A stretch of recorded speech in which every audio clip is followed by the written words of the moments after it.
"It's just 2 coffees, sir, not 3," Brock Ellsworth said, and slid the extra cup away from the edge of the table with 2 fingers, the way a man moves a piece he has already decided not to play. Every Tuesday, for longer than anyone currently working there can remember, the old man in the corner booth orders 2 coffees and pours 3. The counter crowd had gone quiet in that particular way. A room goes quiet when it senses a small cruelty starting and cannot yet tell if it will finish. Forks paused. Someone's spoon ticked once against a saucer and stopped. Virgil Ogle did not look up at the cup being taken. He did not look up at Brock at all. He reached instead into the canvas sack at his feet, drew out a dented tin percolator, olive drab, its handle gone smooth and pale where a thumb had worn the paint to bare metal, and set it down at the edge of the table, exactly where it went every Tuesday, exactly as if Brock had not spoken. "Sir, did you hear me?" Brock said, not unkindly, tapping the laminated card in his shirt pocket the way he tapped it before any sentence he considered final. "I've got a party of 4 waiting on that booth by 8:30. I can't keep pouring a coffee for a chair nobody's sitting in." Virgil's left hand had been trembling faintly against the table's edge, the small, persistent tremor of 81 years, but it stilled the moment his fingers closed around the percolator's handle. He said nothing. He set the pot down. He looked at the window, where the morning light was doing something slow and gold to the frost on the glass, and he waited, the way a man waits out weather he has seen many times before and knows will pass. If you've ever watched someone dismiss a person they hadn't taken the time to know, type steady in the comments. Paige Millwood, 24, order pad forgotten in her apron pocket, stood by the register and watched the old man's stillness with the particular attention of someone who has noticed over many Tuesdays that stillness in that booth means something other than what it looks like. She had never once seen him drink from the 3rd cup. She had never once seen him explain why he poured it. She only knew that he came in at 7, ordered 2 coffees, and poured 3, and that the 3rd went cold across the table from him while he drank the 2nd down to the last inch, and would not, under any encouragement, order dessert or take a refill, as if some private ledger only he could read told him exactly what he was owed and no more. Brock waited a beat for an answer that did not come, exhaled through his nose, and turned the empty cup upside down on its saucer with a small, definitive click, the sound of a decision being filed. He did not see, because he was already walking away toward the counter and the waiting party of 4, that Virgil's right hand had come to rest, lightly, on the cold rim of the 3rd cup, the way a man rests a hand on something he isn't ready yet to let go of. He came in every Tuesday wearing the same coat, an olive canvas field jacket gone soft at every seam that could soften, its collar worn pale in a ring where his neck had rubbed against it for what must have been decades of Tuesdays before this one. Under it, a flannel shirt thinned nearly to gauze at the elbows and the throat, mended once at the cuff with thread that did not quite match. On his head, a seed company cap so bleached by weather that the company's name had gone the color of old bone, its brim shaped permanently downward from years of tipping against sun and rain and the particular glare that comes off a gravel lot at 8 in the morning.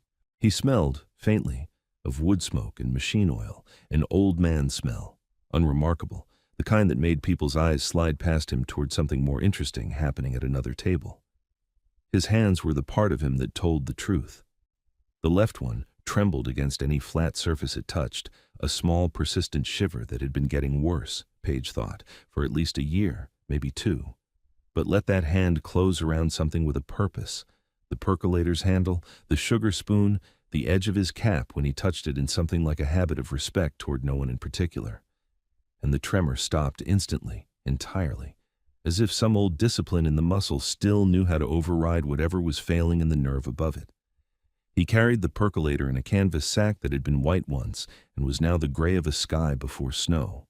He never explained the sack, and no one asked, because there is a kind of question a room learns not to put to a regular, the way you don't ask a man why he always parks in the same spot or always sits with his back to the wall. He set the pot on the table's edge every Tuesday at 7, unasked before his coffee had even arrived, the way another man might set down his hat. Then came the ritual, performed with a precision that made Paige, on slow mornings, forget to refill other tables just to watch it. He ordered 2 coffees from the counter, always 2, never varying the order by a word. When they came, he poured the first from the diner's own carafe into his own cup, filled to a line just below the rim that never changed. He poured the second, identical, into the second cup, and drank from that one alone, unhurried, in sips spaced so evenly they might have been timed by something more exact than habit. And from the percolator itself, never from the diner's carafe, he poured a third cup, black, no cream, no sugar, and set it directly across from him, in the seat that had been empty as long as anyone working there could remember, and let it go cold there for the better part of an hour while he did not look at it and did not touch it and did not ever drink from it. The diner kept an old guest book behind the counter, a relic from the days when the building had been a truck stop cafe back in the 70s. Its cover soft as a Bible from handling, its pages gone the brown-yellow of tea-stained linen. Paige had found it wedged behind a box of unused menus her first month on the job and had taken to paging through it on slow afternoons, reading the looping names of men who had signed it decades before she was born. She had noticed, without yet understanding why it mattered, that one page, dated sometime in the early 70s, had been torn out clean along the spine, leaving only a thin, pale ghost of paper where a signature should have been. She had noticed, too, though she had not yet said it aloud to anyone, that the tear was in exactly the section of the book that would have held whatever name explained the third cup. Brock Ellsworth was 34 years old and good at his job in the specific, provable way that a man can be good at a job that does not love him back. He'd taken over the Millwood Diner 3 years earlier, when its morning rush was a rumor and its books were read enough to worry a bank, and had built it, table by table, ticket by ticket, into the busiest breakfast counter in Coalbridge. He kept a laminated seating efficiency card in his shirt pocket, hand-ruled in blue ink, table numbers down one side and average turn times down the other, and he tapped it twice with 2 fingers before saying anything he considered settled, a habit that had started as nerves and calcified into a kind of punctuation. He was not, whatever the morning would eventually make him look like, a cruel man. He remembered the names of the regulars' grandchildren. He'd once driven a stranded trucker 40 minutes to a tire shop on his own lunch break and never mentioned it again. But he had learned his trade in rooms where a table's worth was measured in dollars turned per hour, and Virgil Ogle's booth, 3 hours occupied most Tuesdays on the strength of 2 coffees purchased and a third poured and never charged, sat on his seating chart like a wound that would not close. Corporate wanted a seating efficiency report by Friday. The district office had been circling the Coalbridge location for a year, murmuring about the lease renewal, about a chain-wide push to standardize what they called legacy accommodations, the unwritten, unfiled kindnesses older owners had once extended and newer spreadsheets had no column for. Brock had inherited the corner booth's habits the way he'd inherited the cracked tile by the register, without explanation, without a memo, without anyone telling him the history he was standing on. Meir. Mr. Ogle, he said, crouching slightly beside the booth the way he'd been trained to do with difficult customers, voice pitched low and reasonable. I want to work with you here. You're one of our best regulars. But I've got a report due Friday, and this table's averaging closer to 3 hours a sitting on a 2-coffee ticket. Corporate's going to ask me why. Paige, refilling water glasses 2 tables down, slowed enough to hear without seeming to listen, a coiled unease starting somewhere under her ribs. She had tried once already that morning, quietly, at the register, to suggest Brock let it go. He's been coming in longer than either of us has been alive, Brock. Does it really matter what the sheet says? And had gotten back only the tap of 2 fingers against blue ink and a patient, tired. It matters to the people who sign my checks, Paige. Virgil looked at him for a long moment, not unkindly, the way a man looks at whether he has already decided not to argue with. I pay for what I drink, he said. 4 words, evenly spaced, no heat in them at all. I know you do, sir. That's not what I'm... Brock straightened, tapped the card, glanced toward the window where a car was pulling into the lot. I just need the table turning a little faster is all. Maybe we move you up to the counter on Tuesdays. Better light up there anyway. He said it as a kindness, and believed entirely that it was one. The suggestion of the counter sat in the air a moment before Virgil answered it, and when he did, he only said, I've sat in that booth longer than you've been alive, son. I'd be obliged to keep sitting in it. and returned his eyes to the window, where the frost was thinning into long, clear runnels under the climbing sun. Brock, to his credit, flushed slightly at being called son by a man he'd just tried to relocate for efficiency's sake, and might have let it end there if the man at the counter, a regular named Dale, who fancied himself droll before 8 in the morning, hadn't laughed low into his own coffee and said, just loud enough, "Maybe the third cup's for whoever's paying his tab these days." A joke about the coat, about the boots gone soft at the heel, about a man who looked to a room that had never asked him anything, like he might not be able to afford the 2 cups he'd ordered, let alone the ghost of a third. The room's small laugh died fast, the particular fast of people realizing, half a beat too late, that they've laughed at something they shouldn't have. Virgil did not flinch. He turned his cup a quarter turn on its saucer, an old economical motion, no wasted movement in it at all, and said, without raising his voice, "I've never once left a bill unpaid in this county. You might ask before you guess." 6 words too many for him to spend on most things, and he spent no more than that, letting the silence afterward do whatever work it was going to do in the room on its own. Paige used the lull to slip toward the back office, where the old guest book lived in its box behind a stack of unopened napkin cartons.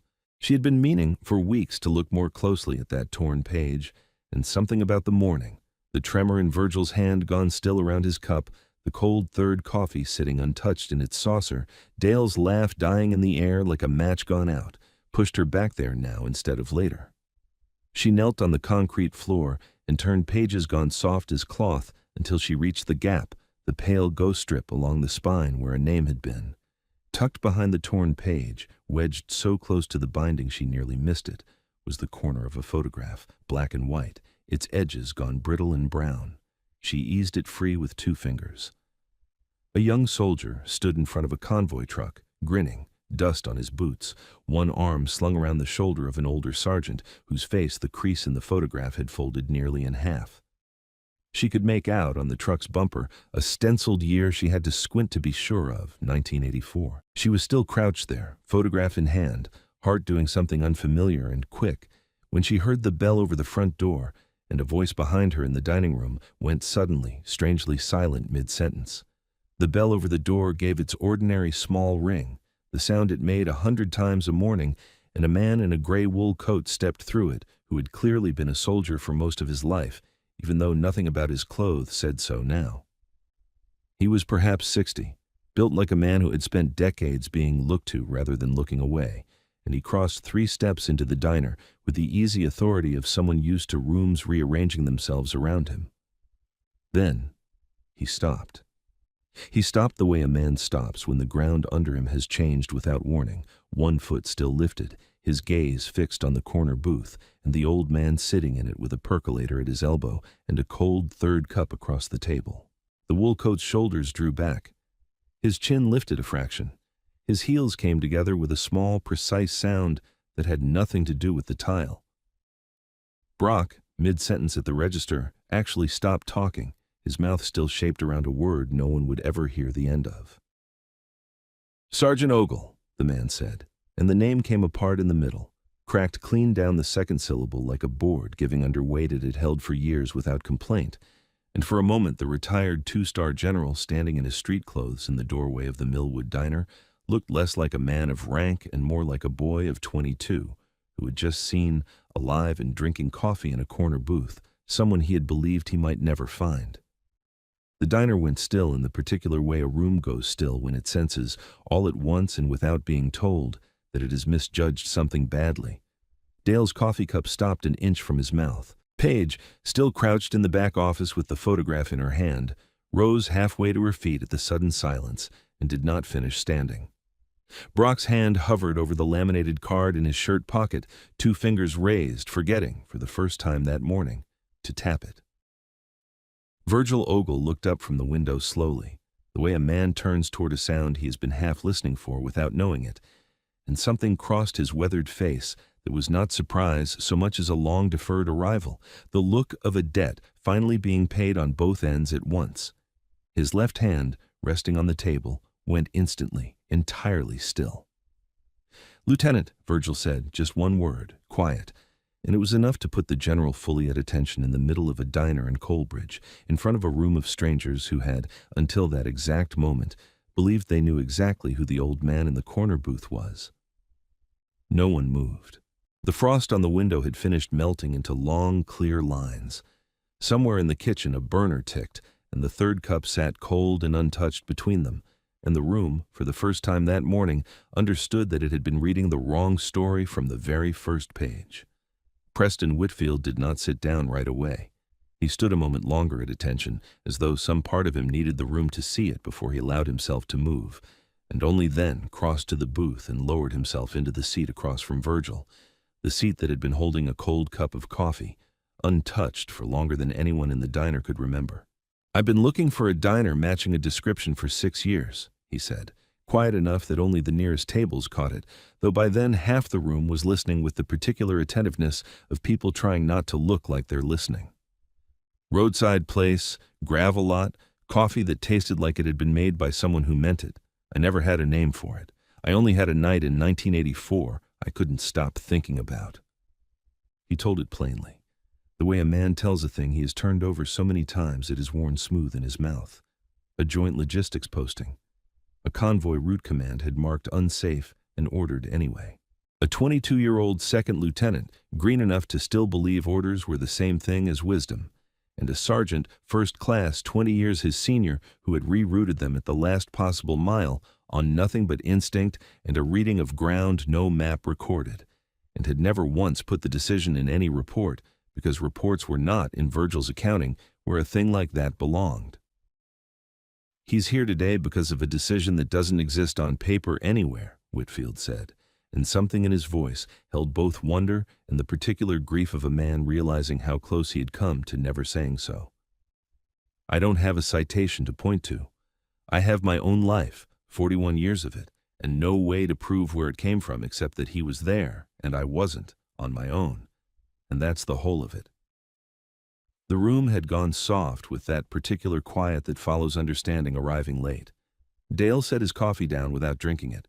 Brock stood frozen by the register, the laminated card forgotten entirely in his pocket, watching a story rearrange itself around a man he had, 20 minutes earlier, tried to move to the counter for better light. But the morning had not stopped needing what it needed before Whitfield walked in, and it was Brock, of all people, who said it first, his voice smaller than it had been all shift. "Sir, General, I don't doubt any of this. I believe every word of it, but I've already filed a seating report for Friday. Corner booths flagged as the worst turnover on my whole sheet, and the district reviewers coming at noon regardless of who's sitting in it. I don't even have a written policy to point to that says this table gets treated any different. Nobody who works here now has ever seen one." It was not said unkindly. It was said the way a man says something true that he wishes were not, and it landed in the room with its own separate weight, heavier in some ways than the general's cracked syllable, because it meant that recognition alone was not going to be enough to save the thing that recognition had just revealed was worth saving. Whitfield looked between the manager and the sergeant, and for the first time since he'd come through the door, something like uncertainty crossed his face, the particular helplessness of a powerful man discovering that his rank in this one room, on this one morning, could not simply order the problem solved. Paige came out from the back office at a near run, the old guest book clutched to her chest and a curling black and white photograph pinched between two fingers, and something in the set of her face made even Brock step aside without being asked. "There was a page torn out," she said, breathless, setting the guest book open on the counter where the pale ghost strip along the spine caught the morning light. "Same week as this." She laid the photograph down beside it, the young lieutenant grinning, dust on his boots, one arm around a sergeant whose face the old crease had folded nearly in half, a convoy truck behind them, stenciled with a year neither Brock nor the general needed explained to them anymore. She had found something else, too, tucked so tightly into the photograph's cardboard frame backing that she'd nearly cut her thumb prying it loose. A folded square of paper, brittle at the creases, the ink gone the soft brown of old iron gall. She smoothed it flat on the counter with careful fingers. It was a letter, dated 1974, signed in a looping, confident hand by a man named Millwood, the diner's original founder, the man whose name Paige carried without any blood claim to it, promising, in plain, unlawyerly language, that any veteran who walked through his door would never be charged for a third cup of coffee poured for an empty chair. For as long as this counter stands, in memory of the ones who don't come home to sit in it. Brock read it twice, his mouth moving slightly over the words the second time, and when he looked up, his face had gone the particular pale of a man realizing he has spent 3 years faithfully enforcing a wrong he never chose and never knew existed. "This was never revoked," he said, half to himself. "Somebody just stopped filing it before I ever got here." Somewhere in a district office 60 miles away, in a file nobody currently employed had ever been asked to open, a decision made years before Brock's hire to trim comp losses ahead of a sale had quietly erased a dead man's promise and left a good man in the present tense enforcing a theft he had no idea he was committing. Virgil had not moved through any of it, his hand resting on the cold coffee cup the way it had rested there for years. But when Paige set the letter down in front of him, something in his face loosened, very slightly, like a knot given the first inch of slack it had felt in a long time. "I never told anyone why I poured it," Virgil said, and the diner, general and manager and waitress, and the whole quiet counter of regulars, went still to listen, because a man who had spoken perhaps 40 words all morning was, for the first time, about to spend more than he usually allowed himself. "You'll think it was for you," he said to Whitfield, not unkindly. "It wasn't, not at first. My wife started it, Loretta." He said her name the way a man says a word he has kept polished through long use, careful, unhurried. "Any soldier I ever brought home without warning, middle of the night, no notice, didn't matter. She'd have a cup poured and set out before either of us got our coats off. Never asked was he thirsty, just poured it, like the asking would have been the insult." He turned the cold cup a quarter turn on its saucer, the same economical motion he'd made at Dale's joke an hour before, though it carried a different weight now. "She's been gone 11 years, he said. "Natural causes in her sleep, and I was holding her hand when it happened, which is more than most men get." He let that sit a moment, unadorned, refusing, in the plainest possible way, to let it become more than it was. "I kept pouring the third cup after. Every Tuesday. I told myself it was habit." His hand briefly was not quite steady on the table, and then it closed and stilled. "She always poured it before I asked. I suppose I never learned to stop." Whitfield sat with that a long moment, the letter and the photograph and the torn page all laid out between them, like evidence in a trial no one was prosecuting. And then he reached out, slowly, and drew the cold cup toward himself across the table, the gesture of a much younger man asking permission without having the words for it. "Sergeant," he said, "would you let me finally drink it?" Virgil looked at him, and something passed over his face that was not quite a smile, warmer than that, and he nodded once. Whitfield lifted the cup, cold coffee and all, and drank it down like a man completing an order 40 years overdue. Brock had already pulled the laminated card from his shirt pocket, and instead of tapping it, he flipped it over to its blank back and uncapped a pen from behind his ear. He wrote in plain, uneven letters, pressing hard enough to dent the lamination. "Any veteran, third cup, no charge, no time limit," signed and dated, his own name under it in full, as though a signature from someone currently employed might finally hold where an old one, quietly unfiled, had been allowed to lapse. "That's not corporate policy yet," he said, taping the card to the register with hands that weren't entirely steady. "But it will be by Friday if I have to drive the letter down there myself." 3 weeks later, the district office confirmed in writing what Brock had spent that Friday afternoon making impossible to ignore. The veteran's exemption, dated originally to 1974 and signed by the diner's founder, was reinstated in the corporate file, no longer unwritten, no longer resting on the memory of one waitress and the goodwill of one manager who happened to care. Brock kept a photocopy of Millwood's letter framed behind the register where the seating chart used to hang alone, and he had gotten, in the way people do who convert rather than merely comply, a habit of walking older regulars to their booths himself, unasked and remembering, without needing a card in his pocket, which of them liked their coffee poured before they'd even sat down.